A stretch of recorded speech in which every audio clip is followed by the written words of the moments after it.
What's up, everybody? Once again, my name is Matt, and welcome back to Let's Play The Legend of Zelda Twilight Princess. In the last episode, we went through the Sacred Grove and ended up here in the Temple of Time of Old. And now in this episode, well, we are finally going to take on the next temple of the game, which is probably the most accurately named temple, and one of the most interesting because it is drastically different from all the other temples that we've gone through thus far. So, welcome, guys, to the Temple of Time, or rather, the temple inside the Temple of Time. I know, it's kind of confusing, but like I was saying, this temple is very different because, well, it is mainly focused on solving puzzles more than anything else, which isn't a bad thing. In fact, I kind of like that, but as a result, this temple is kind of short. Link, what's up, Midna? Don't you think there's something odd about that statue? In the grove and in the temple entry, there are always matching ones on each side, but there's only one here. Why don't you use your senses to take a look around?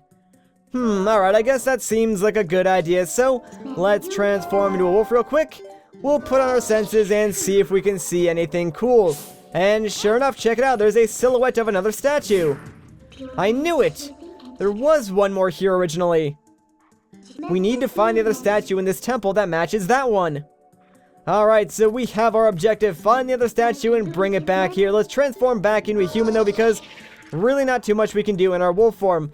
Now, I hope you were paying attention to the opening cinematic to this temple, because it kind of showed off the solution to a puzzle. So obviously there is a giant switch right here, and we need to find a way to weigh it down. Now, we could use that weird like metal thing that the camera panned over to, but you can also use a pot, so why not save some time and just do that? And of course, that will cause this platform back here to rise up, and now we can reach this staircase, which sort of leads to the rest of the temple. But before we go up that other staircase, let's go all the way around to this area because, well, check it out. There are two unlit torches. And, as Zelda logic dictates, whenever there are two unlit torches, if you light them, well, something good is bound to happen. So, let's light these, and guess what? It is going to cause a chest to appear. Sweet, so, what do you say we open this bad boy up and see what's inside? Looks like we got ourselves the first small key of this temple, which we actually do need to exit this room, so yeah, kinda needed to grab that first, but now we can head up here. And check it out, it's our good pal Uku. Not so fast. At last, this is it. This is where I've been trying to get to. The ancient technology of our people sleeps in this place. We've searched all over, and now we're so close, I can smell it. Once we find that thing, we can go home at last. Oh, gracious, yes. Young man, we're so close, so please help us find what we're looking for. Alright, so we reunite with Uku. Now, I actually did forget to pick up Uku in the last temple, but don't worry, she is not required for beating the game 100%, so not really a big deal. Anyways, let's just head through this door and start solving some puzzles. Now, one thing you will notice right off the bat in this temple is that the rooms are a lot smaller this time around, and to make up for it, they're chock full of puzzles. Like, for instance, in this room, the puzzle is that there's a giant switch on the floor, and obviously, we need to find a way to weigh it down. And of course, we already know that we can use pots, so let's just pick this up and put it on top of this switch. So, there we go. Doing that will unlock these two gates and allow us access to this chest, which, trust me, you do want to open up because it contains 30 arrows, and arrows are fairly important in this dungeon. In fact, we will be using it in this room, so let me grab my bow real quick. And now that we got that, let's go kill this enemy because I don't want him in my way. And the reason why we needed arrows is because, well, check it out. This gate is sort of blocking our path, but it's also tied to the same switch that we put that pot on. So, if we break the pot, well, guess what? It's going to lock the gate in front of us, but it'll also open up the one behind us. So now we can just, like, move on through this temple, and that's just, like, one of the clever little tiny puzzles that this temple has, and that's one of the reasons why I like this temple a lot. Like, the puzzles are all really well thought out. Anyways, let's take care of all these, Lizalfos, because I really just do not want them in my way, and wow, I think I, like, stabbed this guy in the toe because he was jumping around like a crazy madman. Alright, so now that those guys are gone, there is a new type of enemy, and this is an Armos. Now, the easiest way to take care of these guys is by using your ball and chain. So what you want to do, lock onto them, and try and get around back of them, which is normally pretty easy, and this actually might work. Yeah, there we go. So if you manage to hit the jewel in back of them with the ball and chain, it'll one-hit KO them, cause them to go crazy, and just explode, which will also cause this chest to appear. And this chest does contain something very, very important. So let's open this up and see what we get. Looks like we got ourselves the dungeon map. Very nice. And by the way, you can't actually use your sword or other weapons on the Armos. It's just much easier to use the ball and chain. Anyways, there are two switches over here that we need to press down, and check it out. There are two of these weird, like, metal things that we saw earlier. Also a chest and this bat. So let me take care of this chest first. So let's open this up and see what we get. Just 20 rupees, not too bad, but it is nice to get the extra rupees considering, you know, we did spend all of our money in the last episode on the magic armor. And in fact, there are a lot of chests in this temple that do give you rupees, so maybe they expected you to, you know, buy the magic armor and be broke by the time you got here, so I do appreciate the extra rupees.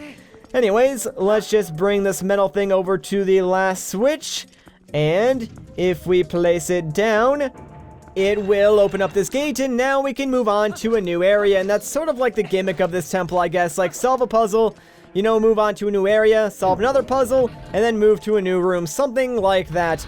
Anyways, this room, there's a lot going on, but not a whole lot that we can do at the moment. So, really, all we want to do in here right now is take out all these enemies, and then, head up the staircase over here. Like, we will be coming back here later on, and then sort of like finishing everything else there is to do in this room. But like I said, just because we can't do much here right now, we're gonna ignore most of it and just go up these stairs. Like, there will be a lot of backtracking in this temple later on, and you'll see why once we actually get the item. But it's kind of fun backtracking. Anyways, let's grab the spinner real quick because we needed to get up the rest of the staircase, and that is not the right item. I always forget that I need to, like, equip it before I can use it. Like, as many times as I've played this game, that is something I always screw up. Anyways, over here there is a locked door, so we need to go and find a small key, and I just so happen to know where one is. Now, be careful over here because, yeah, there's like these blade traps that are going, like, around the perimeter. So, just come over here safely and grab this metal thing, and now we want to bring this to the northern section of this room because there are two switches that we need to press. But of course, we only have one metal thing, so we need to go on a search for one more. And I just so happen to know where one is. So let's come into this little center area, and if we grab onto this pillar thing and push it forward, it should bring us down into like that center area that we saw when we entered this room. You know, it was sort of like blocked off by those electric fields. But yeah, here's where we can find our second metal thing. And that's really all we want to do in here right now. Like, we could do a couple other things, I guess, right now. But like I said, since we're going to come back to this room later on, we'll do that when we get in here. For now, let's just go all the way back to the top and put this metal thing on the switch. Again, try and be careful of the metal spinners that are going back and forth, because if they hit you, it's just a pain in the neck to get through here.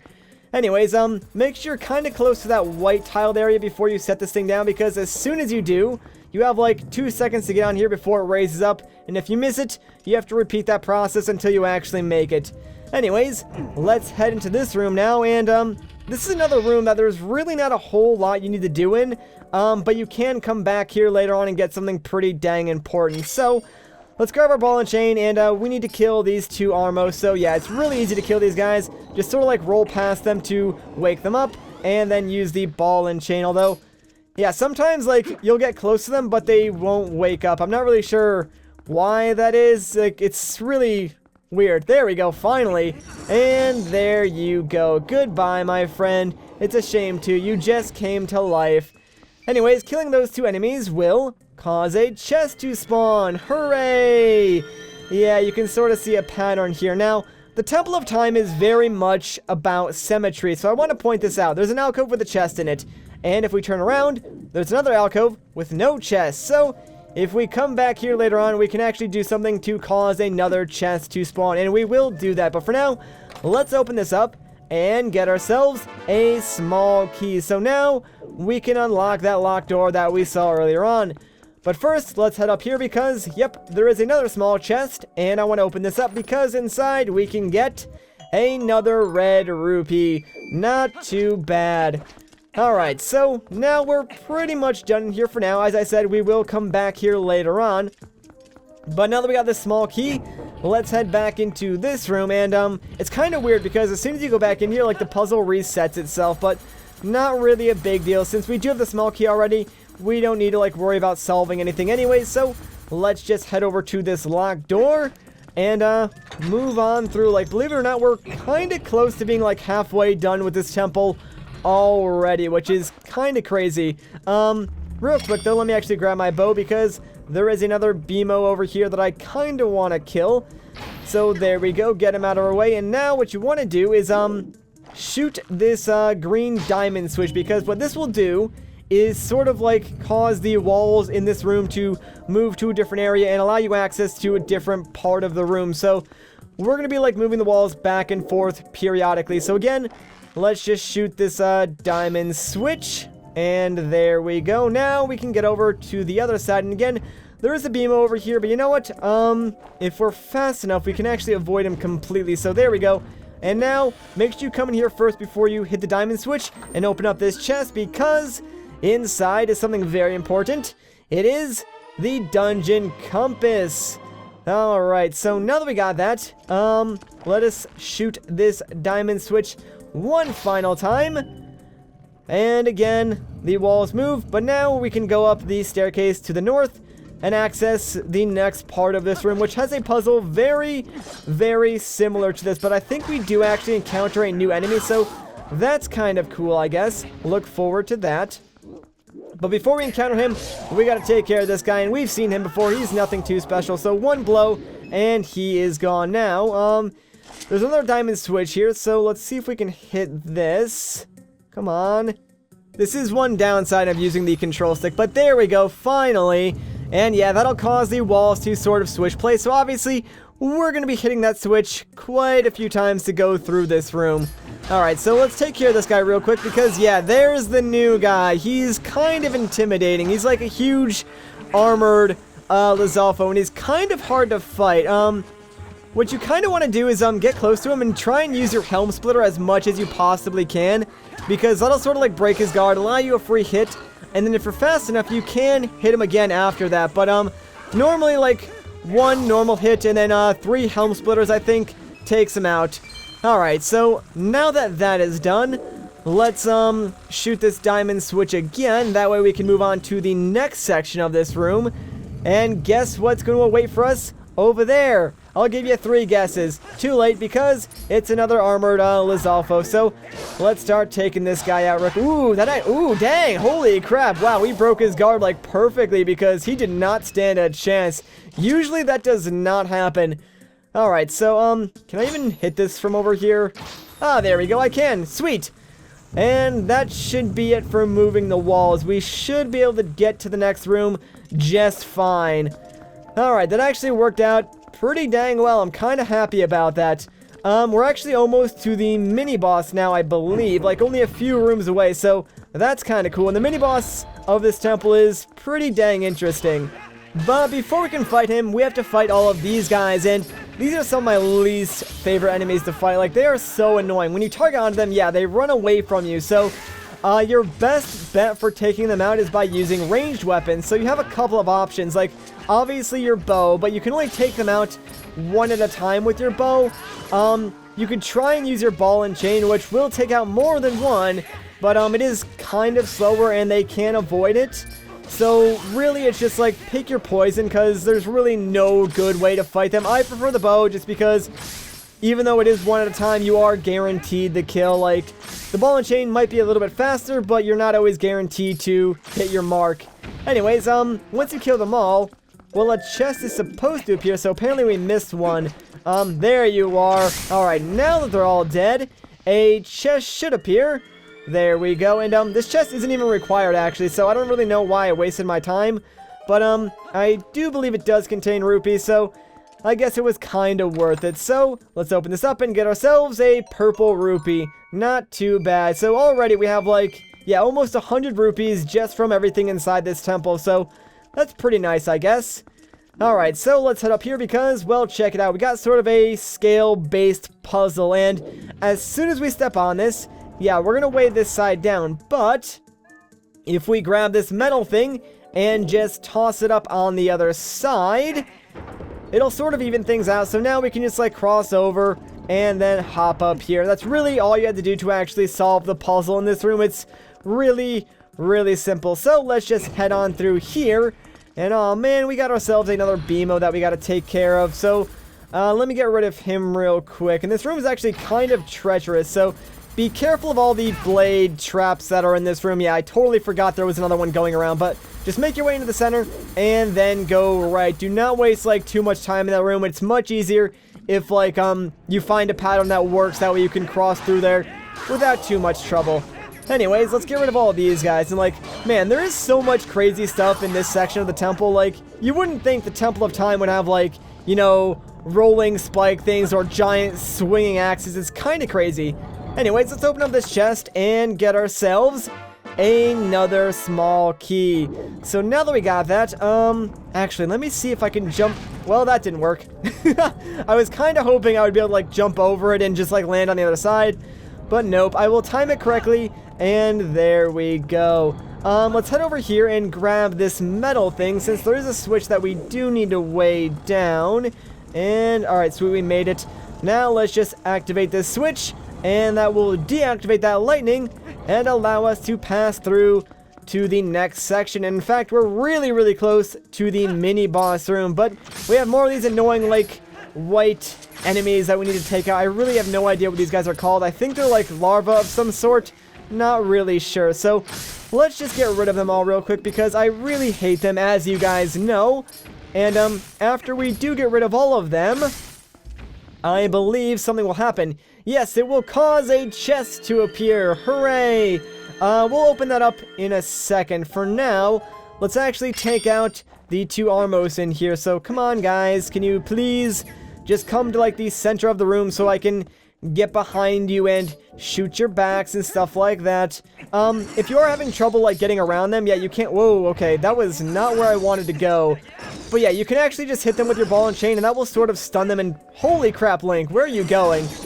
But yeah, hitting them with the ball and chain will sort of stun them in place if you're having trouble getting behind them. Alright, so that's 1 down and 2 down. Fantastic. Now that both of those guys are gone, that gate will open up. Alright, so there's still a switch in the center of this room, but before we activate that, let's open up this chest and get ourselves another purple rupee. I thought that was something else, but whatever, not a big deal. Let's grab one of these pots then, and yes, these small pots will still be enough to activate this switch, and if we place this down, it's sort of going to lower that weird like white platform, which we really don't need to use right now. We'll come back for that later on. For now, let's head over here and check it out. There's a locked door, and right behind this locked door is actually the mini boss of this temple. So what do you say we take it on? Are you guys excited? I know I am, man. This is actually a pretty intense fight, and probably, I don't know, a cool way to introduce a new type of enemy. And plus, this room is really, really creepy. Like, when you first get into it, it's all dark, and then, like, there's this one shining light. And hey, right over there is that statue that we need. Cool. But yeah, there's also an ominous figure right in the center of the room. And this is the mini-boss. It's a Darknut. One of the hardest versions of the Darknut, and after this mini-boss, it actually sort of becomes like a normal enemy, so get used to fighting these guys. But, it sort of has two phases, so it has its armored phase, and then its unarmored phase. In its armored phase, what you kind of want to do is, wait for it to attack you, either block and then counterattack, or, dodge its attack and then attack normally. So if you want to dodge it, what I actually like to do is try and either step to the side or backflip, and then do a jump attack. It's kind of hard to do the backflip jump attack thing because you need to like have really precise timing, or that happens pretty much. I'll try it again, but I can't guarantee that I'll actually get it. If you do get it though, you can do quite a bit of damage, which is kind of why it's almost worth doing. So Come on, dude. Ooh, oh, well, that is not exactly what I wanted to happen. Yeah, so if you try and, like, roll behind him, it doesn't really work because he can, like, block your attacks because he's completely armored. I think you can do the Helm Splitter on this guy as well, although it's not really too effective if you ask me. So just dodging his attacks and then counterattacking is a lot easier. And eventually we can shut off all of his armor, although it is going to take a little while. Maybe like one more attack pattern. Yeah, there we go. Sweet. So now that his armor is completely gone, ooh, yeah, he shoots his sword at you. Not very nice, but don't worry. He has another one. Now he's sort of in his unarmored form, so he's a little bit faster, but honestly, he's a lot easier. So as long as you sort of like dance around him and break his guard, you will be able to do like quite a bit of damage and take this guy out pretty easily. Like, he's kind of easy to dodge, and if you counterattack, you can break his guard pretty easily, and also rolling around and then swing a few times will break his guard as well. So just try and do that, and if you do manage to like land a few hits in, eventually he will go down. He's really not that hard. You just gotta like make use of all your hidden skills to actually take them out without wasting too much time. But they are a really fun enemy to actually fight. Now that he is gone though, we can finally get ourselves the item from this temple. So if we move forward, yep, the gate will unlock, and there's a chest. So let's open this up and see what we get.